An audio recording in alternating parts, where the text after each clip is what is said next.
అమృత గడియల్లో update ఇద్దామంటే ఏమిరా కాకిగోలా. ఓ పిల్లగా, తాత నేను రా తాతని. తాత నువ్వేమిరా ఎప్పుడు వచ్చినావు? యాదికొచ్చిన వాళ్ళు గాని కొత్త పేరు కొత్త సినిమా మంచి హుషారవుతానులే. అదేం లేదు తాత, ఆయన న్యూస్ షాప్ ఉంది నాదంటనే. చెప్పు ఏది ఇట్లా వచ్చినావు? ఆ పాట వింటావా? యాడ చూసినా నీ పాటనే, ఎప్పుడు లేనిది డాన్స్ మస్తుగా చేస్తున్నారు. అదేం లేదు తాత, ఇక పాటల ఊపులాగా దినేష్ మాస్టర్ తో ఇట్లా ఆడేసినాం అంతే. అట్లాగానే సరే, కా పాప మత్తు ఉందని చేసినట్టుంది.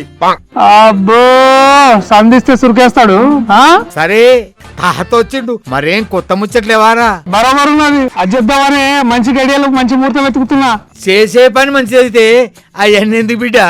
ఓహో గిరి ముచ్చళ్ళకేం తక్కువ లేదు, రాబోయని మంచి రోజులే. ఇక మన జాతకం మారుతాంది. అట్లంటవా?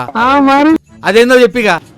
పుష్యమి నక్షత్రం గురువారం అనగా నవంబర్ 21వ తారీఖు ఉదయం 11:12 సారంగపాణి జాతకం టీజర్ మీ ముందుకి. మస్తు ముచ్చట చెప్పిన బిడ్డ, అంతా చెప్పేస్తా ఉండు. ఇన్నర్లా నవంబర్ 21వ తారీఖు గురువారం పుష్యమి నక్షత్రం ఉదయం 11:12 మావోడు సారంగపాణి జాతకం టీచర్ వస్తుంది. చూడండి అందరు చెప్పుండ్రి.